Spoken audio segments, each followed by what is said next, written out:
Hello everyone, welcome to VALS' Invasion Day webinar. I would like to acknowledge and pay my respect to the Wurundjeri people, traditional custodians of the lands that I'm on today, but also the traditional owners of the people that countries that you may be on today, whether that be in Victoria, South Australia, or anywhere else from Australia, or hopefully even internationally. We also need to acknowledge that sovereignty was never ceded. It always was and always will be Aboriginal land. I'm Nerita Waight. I'm the CEO of the Victorian Aboriginal Legal Service. I've been lucky enough to work across many areas of the law for VALS, which has given me a front row seat to the disastrous and horrific effects our community suffered due to invasion and colonisation to this day. These impacts and experiences and voices of our clients and communities have informed much of our strategic work over the last 12 months, which has seen us contribute to legal and policy discussions on disability, mental health, systemic racism, sentencing, strip searching, drug offending, and many others. We have also been able to learn from and elevate the voices of Aboriginal women in our piece on coercive control, which I urge you all to read. We will continue over the course of 2022 to ensure our work is informed by community need and views and take every single opportunity to elevate the voices of thought leaders in our community. And we're lucky to have Marikios on our panel today, who is one of those, to tackle the hard issues and engage government and the sector in constructive debate. Last year sadly marked the 30th anniversary of Brigadik, and rather than seeing vast improvements in justice and corrections, we surpassed 500 deaths. VALS represents the families of many Aboriginal people who died in custody, and many of these factors are repeated over and over again. Things such as lack of equivalent healthcare services, harsh bail and parole systems, over-policing of Aboriginal people, and poor oversight and accountability mechanisms in the justice system are common features when an Aboriginal person dies in custody. We need our government to abandon its tough on crime agenda, which has proven time and time to not work, and adopt our reasonable recommendations so that those struggling with poverty, homelessness, poor physical and mental health are helped and supported rather than criminalised. The last 2 years have been hard on all communities due to the COVID-19 pandemic, which has resulted in unparalleled change in the way we work, the way we live, and the way we think. Some of these changes have been positive in providing more flexible and innovative services. Others have been incredibly difficult, with isolation from community, culture, and friends becoming the norm. In the context of the pandemic, we've seen First Nations deaths rise by 75% in suicides. The report by the Coroner's Court of Victoria, Suicides of Aboriginal Islander People in Victoria 2018 to 2021, states that Aboriginal Islander suicides occur most frequently in regional areas, and while the stresses are complex, they mainly include contact with the justice system, insecure access to accommodation, family violence, and difficulties in accessing support services immediately prior to passing. Sadly, this is not news to our service, and we sought to advocate as part of the Royal Commission into Mental Health, as well as our other activities around sentencing, systemic racism, family violence and poverty, for key reforms to stop the loss of life and hope within our communities. I hope this report leads to meaningful change these families deserve. I'm really pleased that we can host this webinar to share our expertise and to amplify the voices of our amazing panelists. Our panelists today include Marikios, Marcus Stewart, and Tani and Onus Williams. Mariki, would you like to introduce yourself to start? Thank you, Nerita. My name is Marikios, and I'm from the Gunai and Gunditjmara people. I have a history of organising with warriors of Aboriginal resistance, and our work is most notably done on Invasion Day. I've also worked in Aboriginal women's rights for about 10 years in an Aboriginal women's legal service, and I just recently completed my master's in Indigenous leadership and social equity. So thank you for having me, and I'm looking forward to today's discussion. Marcus, your turn to let everybody know a little about yourself. Sure, thanks Nerita. My name is Marcus Stewart. I'm a Nerial and Bollock man of the Tunarung Nation, Central Victoria, and elected co-chair of the First Peoples Assembly of Victoria, who are tasked with leading the journey towards treaty here. A bit about my background is clinical family therapy. I've worked as a therapist for quite a while and then found myself in different roles, including government and the NGO sector, and looking forward and exciting to have a chat today with our esteemed panelists. Thank you, Marcus. And lastly, but certainly not least, Tani, can you let everybody know a little about yourself? Hi everyone, my name's Tani Nones-Williams and I'm a proud Gunditjmara, Yorta Yorta, Bindal and Arab Islander person. I live in Melbourne and I am on Wurundjeri country today. So I'd like to acknowledge the land of the Wurundjeri people, and I want to acknowledge that their sovereignty was never ceded. And I'm really grateful to be on their country and that this country looks after me. And so I feel really lucky for that. I work at VALS as the Community Legal Education Officer, and I'm also with Marikios, I'm organising with War, the Invasion Day protest, and I'm also a writer and do stuff like this. So, and I have a couple of things to show you this afternoon. So I'm really excited for that and look forward to the discussion as well. Thank you all. It's important to note that the content that we're discussing isn't easy and will potentially include references to Aboriginal Strait Islander people who have deceased, self-harm, trauma, violence, abuse, and racism. If any part of our discussion raises issues or concerns for you, we encourage Aboriginal Islander people to call Yarning Safe and Strong, a helpline run by the Victorian Aboriginal Health Service on 1800 959 563, and anyone can call Lifeline on 13 11 14. Those contact details will be shared in the chat section. So first question for you all to start us off is, governments and institutions often say they support self-determination for Aboriginal Islander people, but there are very few examples of where it has been done well. What does effective Aboriginal self-determination look like, and how do we make it a reality? We paper, scissors, rock for who goes. I'm happy to jump in if That's three. Well, firstly, Nerita, I just want to extend my acknowledgement of country too, and acknowledge the Wurundjeri or Wurrung country where I am today, and acknowledge their elders past and present, but also acknowledge the work VALS historically has done and currently does supporting our mob. I think there's one fundamental issue when we think about this notion of government and self-determination.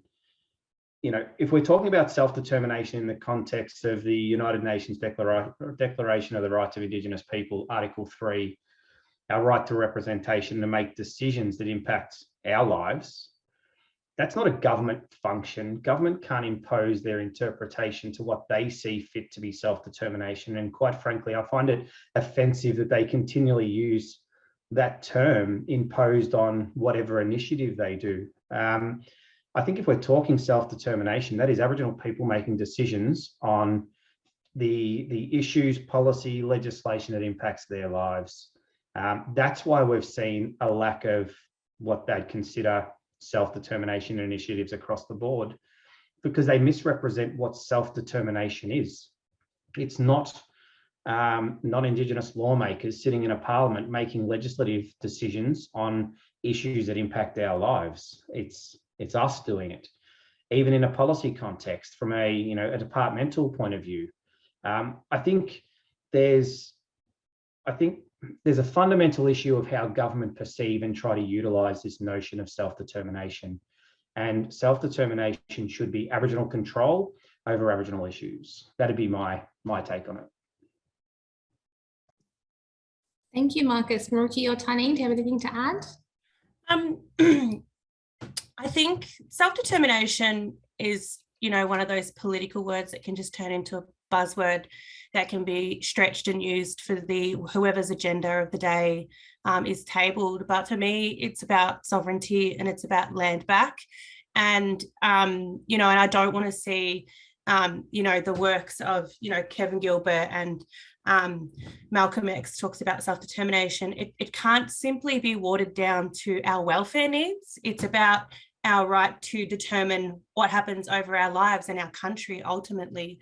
And, I think in my own personal opinion, what really true self-determination could be and might be is that we treaty as sovereigns in this country, and that, we have the treaty partner, but we are the primary partner in the treaty making, and that the settler state has to partner with us under our conditions. So that for me is true self-determination. I think that it can be stretched to whatever, if you asked John Smith or whoever in government what self-determination means, they'll talk to you about the policies that they're delivering and the welfare approach, which, I'm not critical of. I'm just pointing to how the word can be stretched to different meanings. And I think that the importance is to keep the focus on the struggle for sovereignty, and it's kind of a verb. It's not really a destination, because can't really tangibly think about what it looks like. But what does it feel like? And anyway, I could go on. I think I've gone over time, but that's my view on it. You're fine, Mariki. But just your comments made me think that if we look at self-determination, it can mean, like you said, it's different concepts for different people, but also the way it can be implemented is very different for people. What does self-determination look for those who are incarcerated, for example, those who are poverty-stricken, struggling with substance and mental health? Does anybody have any thoughts about how we might tailor self-determination for those very vulnerable cohorts? Well, I want to talk about two things. So I'll touch on that in a second, Rita. But I did want to make a point that when I was on the Aboriginal Interim Treaty Working Group, sorry, it's a mouthful, I was very critical about them using the self-determination policy as well. I think that's something that lots of the grassroots organisations and grassroots activists have used. And I really do think it was co-opted a bit from the government and using it in a way, like Mariki said, to do funding and for welfare. So I am very critical about the government's approach to using it. And I think that in terms of for people self-determination for people in our community, I know that our organisations and the people in our community, we do a lot of that work already. We already look after each other. And I think that, COVID has really showed me a lot about how much community look after each other. I know that when we were even isolating for a week, because my partner had COVID, we had community going out and getting us stuff and going grocery shopping or bringing sweet treats, Mariki made us some cake. There's just people help each other out, and we do it. And I think that blackfellas are always doing the work, and we need to, I think we need to sometimes be easy on ourselves, because we do go above and beyond, and more than so many other people and more than other communities that I know, we do go hard. And I'm really proud of all of the work that we do for people who are vulnerable. And I know that when I was a little rat bag in my late teens, being really critical of people that were vulnerable in our community, and my auntie sat down with me and she was just this is what we do for each other. This is what organisations were set up for. So don't be critical of people that are vulnerable. Those people are the reason why all of the things that exist for, our organisations exist. So, and, I think being in Aboriginal organisations and being in our community, we learn so much from that. So I really think that we do a lot. And obviously there's always room for improvement, but I think we also need to pat ourselves on the back sometimes. No, good point, Tanine. One of the questions that has come through is, in what ways might Aboriginal allies respectfully contribute, engage with or support the work towards self-determination, particularly through effective advocacy and policy change and resource allocation? Marcus, I'm thinking given your work and your current role, that might be a perfect question for you. Thanks, Nerita. It's a good question. And if we go back to your earlier question as well as what does self-determination look like within a correctional setting or something, and if we take a step back and think about a correctional setting where you're told when you get fresh air, when you eat, when you see daylight, it's a crazy environment enforced by the state. And so I think it fundamentally comes down to is we've had a civil service sector, our ACO sector, that have driven, change in Victoria for a long time. And if we think about, what the work the Assembly doing as far as treaty and our advocacy for truth, we've just been able to build on decades of advocacy and activists to get it to where it is. And so we see allies playing a critical role in helping transform the systems. I think, people often talk about the system's broken. Is it really, or is it working how it was built to work? I remember someone telling me once, and I found the comment interesting, and they were talking about the closing the gap report that comes out every 12 months, and their interpretation was, and they were a data expert, an Aboriginal data expert, had said that, isn't this just a pulse check to make sure the colony is working as it was set up to work? And I think that's an insightful comment when we think about systems and structures. And that's why we built on those decades of activism for a truth-telling process. So we could fundamentally understand how these systems and structures disproportionately impact our people. I mean, we know, but our allies don't. And government are happy to nurture the status quo, keep things as they are, minimally invest in our services to pretend that they're doing it so they resolve a political issue, not a fundamental issue of where we see growth in overrepresentation in the criminal justice system or child protection. So our allies play a critical role in standing with us and walking with us on these journeys. We see treaty as a long-term reform piece that we can reimagine our systems and structures. But that doesn't resolve what happens today, and it doesn't resolve what will happen tomorrow when the statistics are dramatically growing for our mob out there. Thank you, Marcus. The next question is really important in the context of the things that I talked about in my opening, which is increasing Aboriginal deaths in custody and us losing, unfortunately, more people and more lives, and a real loss of hope and potential for the future, with suicides increasing by 75%. And that is, how can you actually dismantle systemic racism in Australia that often works to perpetuate cycles of disadvantage and lead to poor outcomes like this? And in answering that question, are there any other examples that you think more people should know about? I'm happy to speak to this, and I think there's no solid answer. And I really like, when I'm reading about abolition and Angela Davis's work, it's that we haven't ever seen freedom in a tangible sense. It's something that we have to reimagine.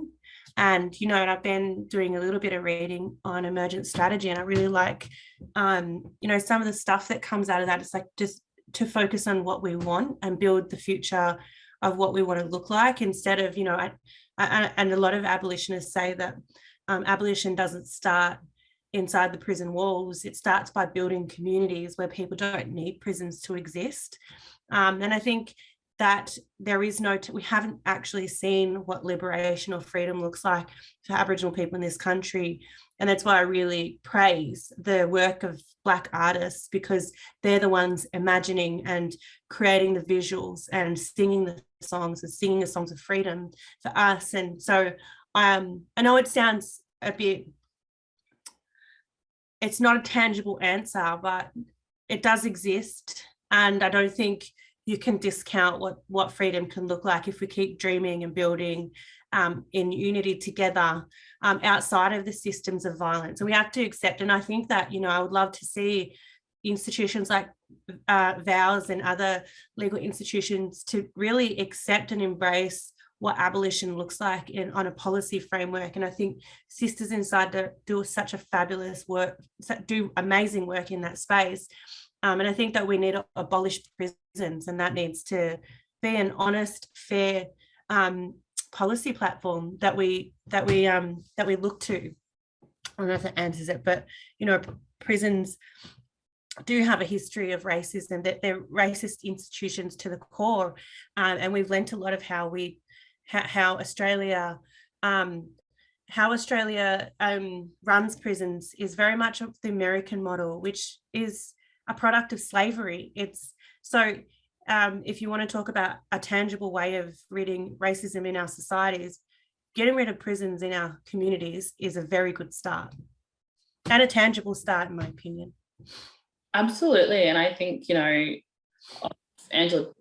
Dr. Angela Davis's work, she talks about, you know, that prisons were the reform before, like, and that was the reform to stop like executions and other forms of dealing with crime in the community. And so, you know, like, we really do need to look outside of prisons, and we need to look at different ways of dealing with harm in our communities, because like they are destroying our communities. And, you know, it also comes back to capitalism and the cheap labor. You know, we think about Qantas, who we found out a couple of years ago that women at DPFC were packing headphones for Qantas. And so, and then there was also Bunnings, like I think there's one of the prisons here in Victoria that the prisoners make little screws. So, you know, like we have to look at why they exist and all the ways how they operate and all the companies that make money off them. And, you know, like we think about Telstra, we think about the food that goes into there, like what sort of clothes, what companies, like ASICS, for instance, they're the only shoes that you're allowed to wear inside some prisons in Victoria. So we have to look at all of, you know, the businesses that have buy-in from prisons to understand why they exist and who's making money off it, and all of the destruction that it does to our communities and our society. Because I was reading like a young woman's post yesterday, who's one of my friends and family, and she had been incarcerated last year, and she said that she was only there for a month, but it was, and she said, yeah, it might not seem like a long time, but each day is just horrendous. And she said nobody should be there. And we need to remember that it doesn't matter how the amount of time, doesn't matter if you're in remand or whatever, like these institutions are violent and they're not there to help our people. They're there to take us off our land and to harm us more. Also, can I just add to that? I did the Beyond the Bars NAIDOC program, where we went in and took the radio programs into the prisons, and we did a prison show in Port Phillip Prison. And it's the first time I'd ever been in that place, and it still stays with you just standing inside the walls of that place. It's an extremely violent place. And through that program, I went to see a few different prisons, but that prison is a privately run prison, which is an atrocity in itself. But they have to work for $8 a day, or their living standards will drop. And, you know, they have to work for companies external to the prison, like washing linen for other companies. So the interlink of capitalism within the prison system today that creates cheap or close to free labor. You can't say that $8 a day is cheap labor. That's almost free. That's slavery, in my opinion. And so there is slavery in Victoria that the prison systems rely on to create money for Victoria to exist. So I think that we have to really, you know, it'd be really good to see VALS or the treaty to do a body of work on this, and who's making money off Black slavery in Victoria. It's you know, I think we start there if we want to destroy racism. I maybe should have gone first, because that's really hard to follow. I mean, I think about, so as I said earlier, treaty we see as a vehicle to reimagine what those systems and structures look like. And if I think about my time, I worked in corrections for a period of time when the bail reform was happening, and you look at the impact that that's had, and the attitude internally back then was tick and flick. We go about our business tick and flick. That's just like, you know, we were just really token in there trying to create change and getting nowhere. But it was really insightful working there as well, because you see how much is invested in that tertiary end. And that's why we're not seeing outcomes. The investment needs to be in keeping families together and supporting and strengthening families. I mean, that's a critical body of my work, you know, working as a therapist. And And I think that's the failure of this status quo system, that people and governments are proud to be tough on crime. All they're saying is we're proud to tear Aboriginal families apart on the basis of winning votes. That our lives aren't as important as holding power, maintaining power. And that's why truth telling was so critical, because it has to pull apart how exactly these systems are disproportionately impacting us. We need our allies to understand what this does, because it's horrific. Sorry, Mariki. No, I mean, I think just to go on that, and one of the fears that I have with treaty is, and we've seen it in the US, examples of it in the US, where we just replicate the systems of harm, but just get black hands to do it with less money. And I think I would love to see through the treaty a transforming of the system that Aboriginal and all people can interact with. Because, you see examples in Aotearoa where the multi-system transformation is actually a better system for the settlers to experience as well. So I don't see it as just an Aboriginal solution or problem. These systems are harmful for everybody. And I'd love to see, I would, one of the greatest fears for treaty is just, are we just going to replicate systems of harm, just get black hands to do it with less money? They have native police forces or an Aboriginal prison. Is that treaty? Is that self-determination? I don't think so. And, I think if we can transform that, and if that can happen, that will be a really good example of a treaty, in my opinion. And another thing on the treaty, I think when thinking about a treaty, it's a mechanism to transform settler colonialism. So I hope that, this isn't just when the treaty's happened, that's not the end, it's just the beginning to continue to transform the system, but also hold the settler colonial state accountable through that mechanism. That would be, I've gone off track, but that's my say. Might be off track, Mariki, but I certainly think it connects to the discussion. It's important to note, and certainly it's a fear that I think is held widespread throughout community, that we don't want treaty to reiterate approaches taken in other countries which have failed to work. We want something transformative. Otherwise, it just feels like more of the same. Sorry, Tani. I just want to make one quick point, just to jump on there, because I think a lot of the focus is always about our history and like what happened in history, but I really want to know, like, what is our future going to look like? What do we want it to look like? And that's one thing I really want to see in treaty as well is, what do we want the future to look like, and how do we want to see these systems transformed, from like education to the justice system? Like everything just needs to, even if it doesn't get up, at least we know, like, and we have an idea of like what our future will look like, in 50 years time, 100 years time. So yeah. Yes, definitely agree with you, Tani, that it's not only about short-term change, it is what that long-term future looks like into generations, so that, we're leaving a legacy that really does mean a better and brighter future for our communities. And like Mariki says, it's not just about helping Aboriginal communities.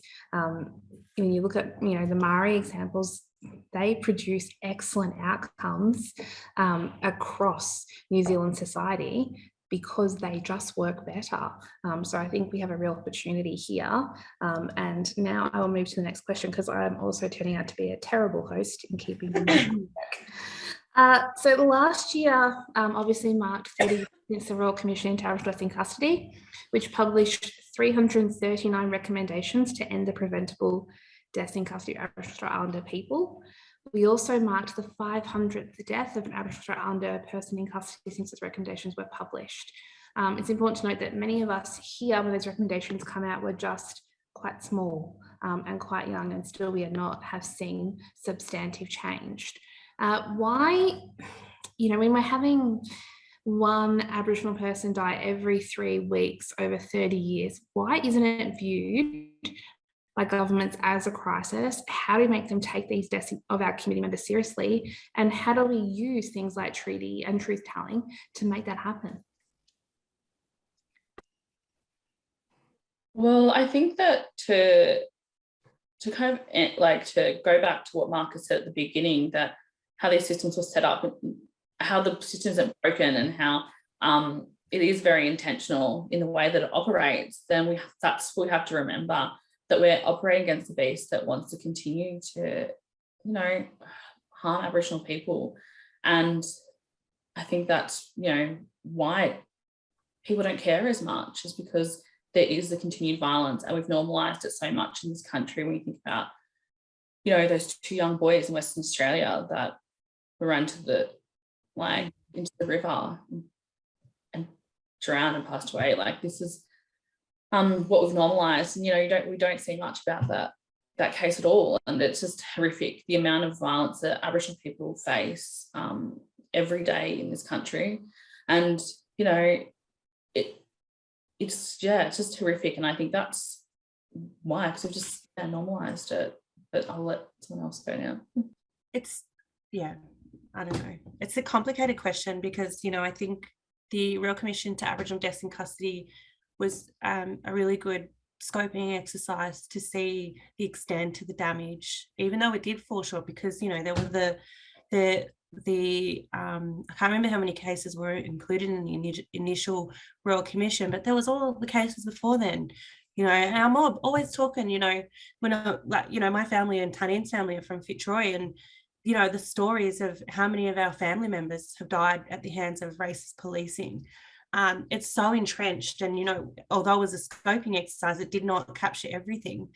And it was good to see the extent of it, but I still think the recommendations, although some are really good, they are still really centered around the prison. And so we're just throwing money right to the justice system, and we're growing the justice system, putting dot paintings up on justice system, and some of them are token, you know, and no disrespect to the people involved. I think there were some really useful things come out of it, and I think there is still strength in fighting for some of those recommendations on a policy level, but ultimately a lot of it is reformist in opposition to abolition. And I think that that was useful for the time, but I think now is our time, and maybe treat as the opportunity to look at abolition frameworks that, you know, and it's not reinventing the wheel. This work has been done all around the world, and I think that it's time that we that this is our opportunity to start practicing abolition within our institutions, and it not just be a wild concept that the Aboriginals that the activists talk about on Twitter. This is like real policy opportunity for us. Agreed, and I think that there's also opportunity to look at the subsequent reports and recommendations that have been made that look at the system as it is now and what needs to be changed, and talk to some of the things that you see on Twitter and social media. But unfortunately, there is often just a focus on wicked implementations and not things like pathways to justice, not independent pieces of work that sisters inside have done, other organisations, and hopefully that can change in the future. And Marcus, given your role in treaty, I think it's going to be really interesting to hear what you have to say on this topic. Yeah, I mean, I easily get wound up on the issue of prisons. And I think about the Aboriginal deaths in custody. I was only really young at that time. My mum worked in the prisons as an Aboriginal welfare officer at the time. And I remember probably as a 5-year-old, her standing up for, you know, mob in there and their treatment, and her getting death threats and rape threats for standing up for mob by prison officers in there, not people incarcerated, prison officers. Some of that leadership worked only 2 years ago, still in the correctional system. I mean, so it's, when I think about Aboriginal deaths in custody, I think it comes down to a fundamental thing, and that's if you're going to have more mob in there, there's going to be higher risk of us losing mob in there as well. And I think there's a fundamental issue that sits with government and sits with the public service that we've got, and I spoke about it earlier around Aboriginal control and Aboriginal decision making. We've built a movement through our civil service sector yet we see, and I don't mean any offence to our organisations, but the investment that goes into them is very token. It's like, we'll give you a little bit of money to do a little bit, but it's more so to, we don't want to buy into your subscription of what needs to change, because it's very much of what we heard earlier, about New Zealand. I think Marikios was talking about what happens in New Zealand, and it's that if, you get the responses right, it'll work for everybody. If you get the responses for mob right, there needs to be, and I think I'm trying to think more pragmatic, because you know what the system is. Think about VALS. Think about what it's done for decades. Where is the holistic systemic response in a service such as that can address these issues?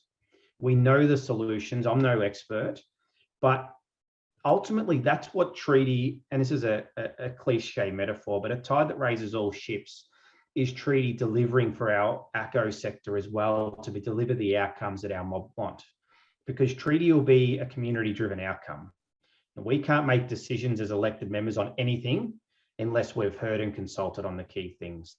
So really, mob are in the driver's seat here, and that's what we need to see. We've got the infrastructure here. We need to build on that, invest in that, but take government out of it. Make it less about politics, budgets, quick political wins. We need to make the decisions on what the system will be and will look like.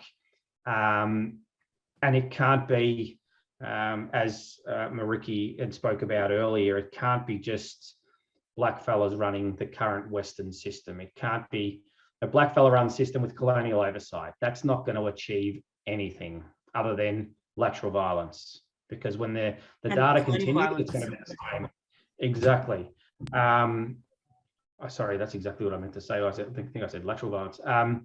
I think that's the issue that we face here. Mob know the solutions. How do we empower us to deliver that? Treaty can offer that, but as I said earlier, it doesn't resolve what's happening now or tomorrow. And I think that's a fundamental issue we have to do something about. And I'm always hyper conscious that government are too comfortable and departments are too comfortable in dismissing the advocacy and activism of our mob and our organisations. And I think that needs to fundamentally change. Certainly working in the sector, Marcus, I would like to see those things change. I mean, VALS has been fighting for many years to get bids up that are inspired and developed by community and from their feedback. But because they don't fit in a neat little box of legal service provision, they are discounted and dismissed. And because we are seen to be outspoken on areas, or there are other areas we could do much better in, you get painted with that problematic brush and dismissed and ignored, sort of put to the side. So certainly, I think if treaty can provide those mechanisms, we can see some good outcomes, as long as ACOs honour their role in community, which is elevating community voices, incorporating them into their organisations and their service design, their policies, their procedures, their advocacy, everything from the ground up. Can I just add, and I just want to acknowledge the work of the families of people who died in custody and have really, without the advocacy of Auntie Tanya Day's family, and we would still have public drunkenness, on the back burner, and blackfellas still being locked up for it, even though I don't know if it's been implemented or I haven't checked. But and also the ban spit hoods by Latoya Rule, who is rolling out that campaign nationally, and that's non-government funded, that's outside of the institutions, that's activist work, and families, led by the families, that's acting outside of the institutions and running really solid, good campaigns and grassroots campaigns to transform the system, to stop the system from killing our people. And that's where I think that's where it's at. It's grassroots community campaigning and organising to get tangible outcomes for our people as well, and it is simply just stopping the violence that the system is committing against our people, and not overcomplicating it with policy this, policy that, although I do acknowledge that there is importance there, but stopping the system from harming our people in the same way. And these examples we've seen these examples with the families, activism and advocacy. So just want to acknowledge them.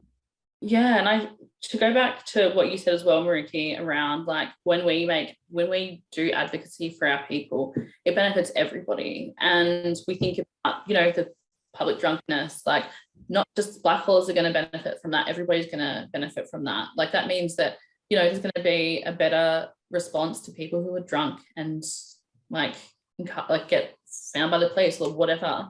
And then there's going to be no spit hoods in South Australia anymore. And that was a blackfella campaign that's going to benefit everyone as well.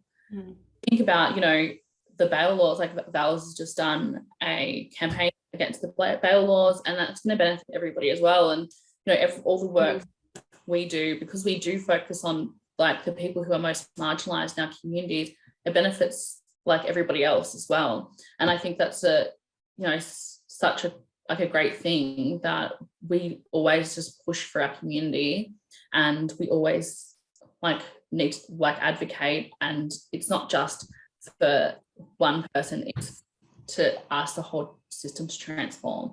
So yeah, and the work that the families have done is just incredible. And I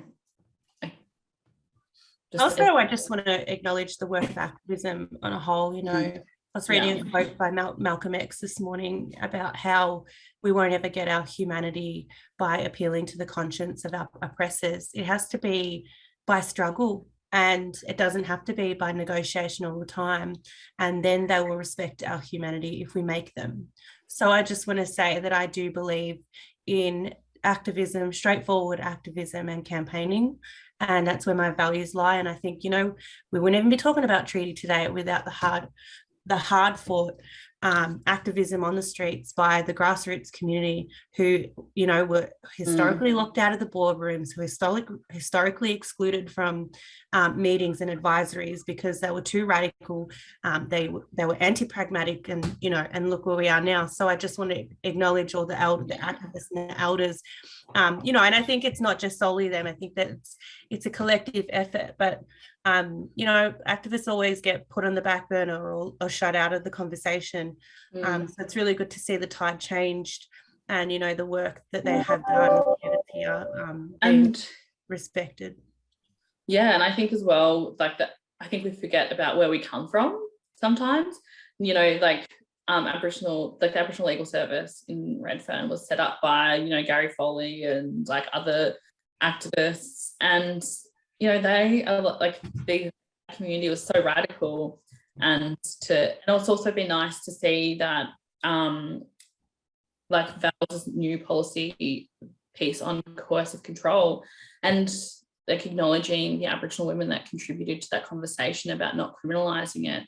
I think that Aboriginal organisations taking on the discussions from activists and others and implementing that and putting it out there, I think it's so important. And it is really nice to see that the work that goes into online, Twitter, for instance, can be real world,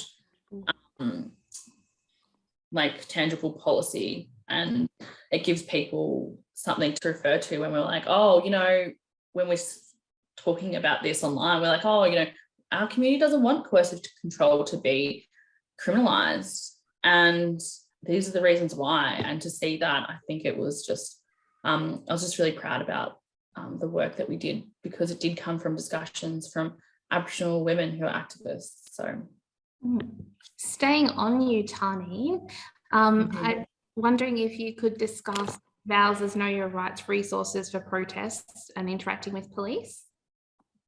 Yes, so this is another exciting piece of work that we've done. And so Warriors of Aboriginal Resistance has cancelled the Invasion Day rally this year, but they've encouraged people to attend the Invasion Day online Invasion Day dawn service online. But we really wanted to do a resource for people like when you are protesting for next year or whenever it's safe to go to a protest again. And so this is some of the things that we've worked on, and we've got an artist, their name's Daddy Sebastian, and they worked on these pieces with VALS, and this gives people legal information about their rights, about if people can search them or their phones. I found this out with one of the lawyers doing this project, that you don't actually have to give police your name unless they are going to arrest you. So just to let everybody know that. But this is such an incredible resource. You can see it on our Instagram page, on our Twitter. It's going to be up on our website soon as well. And yeah, this is just really exciting to let people know that we're allowed to go out there and protest, and this is the ways that to keep yourself safe, but also your rights and the law and what the police can do. And so I hope this really educates some people in the community about their rights, and so that when we are back on the streets, that they know their rights. They can give VALS a call, or they can call, like, if you're not Aboriginal, call whatever legal service you need to. And just because we have a right to protest, and it's just really exciting that we've got to do this. So yeah, this is our resource, and I think Pat has chucked it into the chat if you want to have a look at it. Thanks, Tonine. And you talked about how Redfern was started by Gary Foley and grassroots activism, and Maruki talked about honouring those our activist history, but also the activism that goes on currently, that it's really important. And even if, yes, it is on Twitter, but Twitter is a great format to have a conversation and for people to have their voice. And I'm just wondering, in your view, how important has grassroots protest been to Aboriginal and Islander people fighting for justice?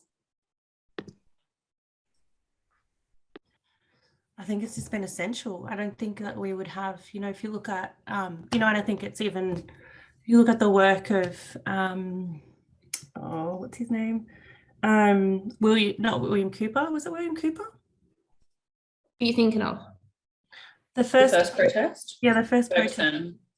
Yeah, that's right, Ferguson. I just wanted to, point to that we stand on the shoulders of giants, and, we take their fearlessness with us. And, I read, try and look back and remind myself and read their demands back then and what they were doing and working on, and keep myself accountable to the work that they have done.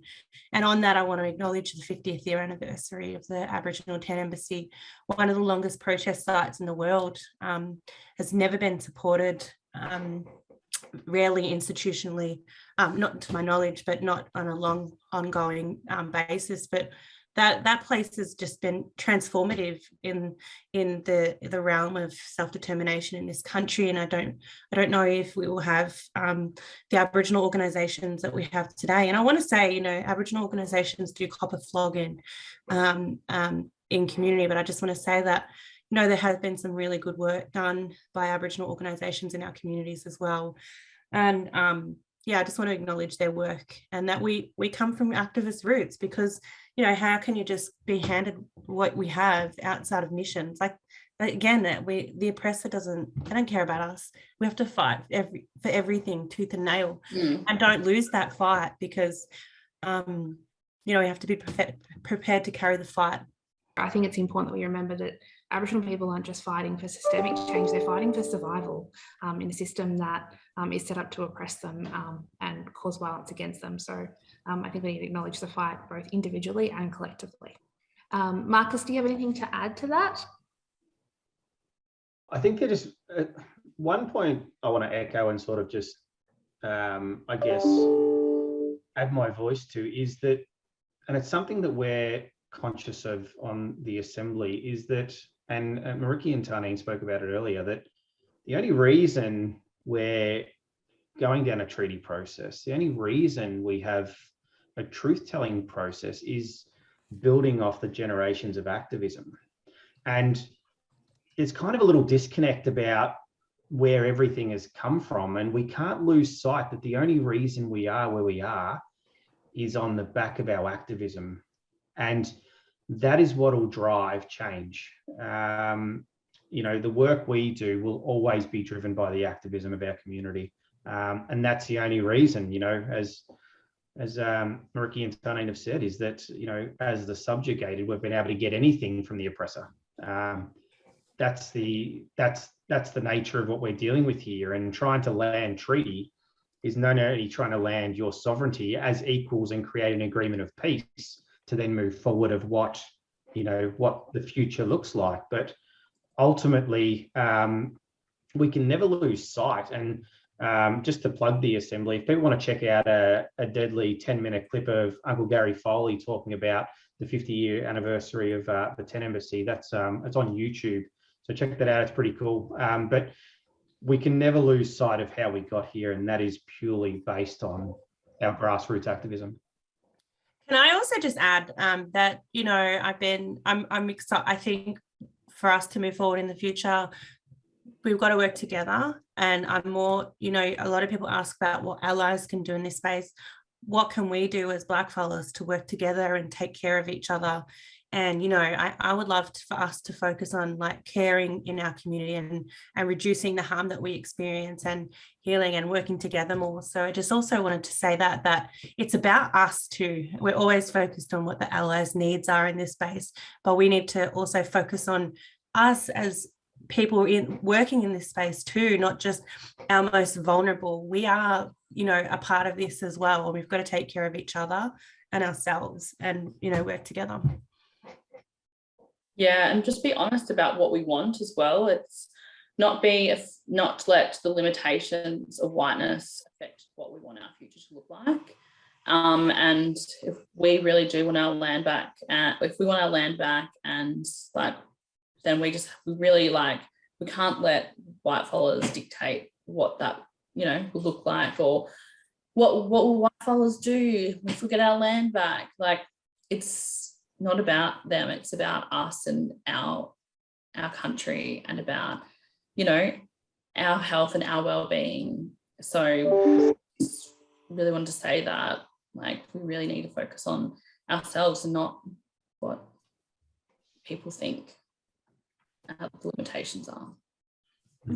Thank you, Tanine. So last question for all of you to answer. What are 2 things you hope to see change in the future for our community? Well, I really want prisons to be abolished, of course, but I also want patriarchal violence to stop. So yeah, I want to work together more and build a community that we all want to be in, and build power to be able to fight the system together in unity. Marcus? Yeah, great point. I think I want to see treaty deliver Aboriginal control over you know, matters that directly impact us. So, you know, not a level of colonial oversight. Aboriginal communities having controls over matters that impact them most. You know, autonomy over that, a right to self-governance, self-determination, ultimately sovereignty. That's what I want to see delivered into the future. And from a personal point of view, I want to see the government stop locking up our kids and raise the age. It's absolutely appalling. Thank you. So we have a few questions, but just given time, might just focus on one of them because the other 2 have been answered. Hearing the examples of successful advocacy like spitthoods being banned and Victorian drunkenness laws being changed, just note they have not been changed yet. I wonder if there is more chance of success changing things when there is specific targeted call for action rather than more widespread calls for redress. Does the panel have any views on this, and what has made this campaign successful compared to other calls for change to the justice system? It's a really good question. It's a really good question. I think it's like, I don't think it's binary. I think that we have to have like a many-pronged approach, and I think those direct targets on systems of harm are really useful, and they're tangible campaigns that can work. But I don't think you can completely ignore other advocacy that can be more broader calls. Yeah, I really think that with war, we, have the issues that we think, like the small issues like practice in custody and environmental justice, all those kind of things. But then like overarching it, we think about colonization and the violence against Aboriginal people. But I think it's important to sometimes focus on particular issues to bring people along. So there's stories that are attached to like a particular campaign, so that people see it and want to participate and want to create change as well. So I think it's really important that we do those issue-specific things so that we can bring people along the ride with us, because there's so many different things that affect our communities, whether it's mining or the justice system, and there's lots of things that other individuals outside of our community are focused on in terms of volunteering and wanting to participate in creating a better world together. So I think you can do both. I think it's just you just have to get involved in the things that you're passionate about as well. From a treaty point of view, I think we're trying to tackle this globally because they kind of go hand in glove. You need to target certain whether it be reforms or just or change, but we need to tackle it globally and reimagine what this looks like and deliver that long term. Ultimately, we saw the opportunity for the Yorta Justice Commission, and from what we heard from community is that this is the process of gathering evidence. So if we can get all mob engaged in that, coming forward, telling their truth, but also, our wargs providing submissions, we can start aiming for the critical mass of what the exact issues are. Because right now, the privilege of the colonial system is they know what it does, and they can just sit back and go, we might just, tweak it over here or do something over there. It's ultimate, it's almost like the puppet master. That's the frustration here. So that's why our role is not to be the activists, or certainly for me not to be the activist, because I wouldn't carry Tarneen or Mariki's bags in that field. It's to look at how I tackle this globally. Long term, how do we build that momentum to create a reimagined system in our shape, from our community voice, that we have ultimate autonomy over, to improve the lives of our people. Ultimately, that is the goal. Thank you, Marcus. And thanks to all the panelists today for your contributions. You've given us, I think, all plenty to reflect on in the lead up to Invasion Day, as well as just some thoughts for our organisation moving forward. Thank you to everyone who was joined on Zoom today. We'd love to have a discussion in person, but given the current pandemic, this is what we just have to do. If you'd like to support the work that VALS does, you can make a donation at vals.org/donate.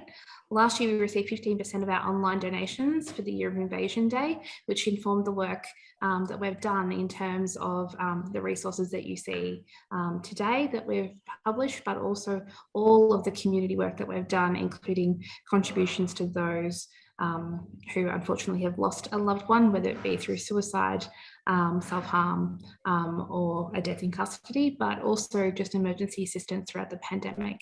A reminder that if today's discussion raised any issues or concerns for you, we encourage Aboriginal and Torres Strait Islander people to call Yarning Safe and Strong at VALS, which is 1800 959 563, and anyone can call Lifeline on 13 11 14.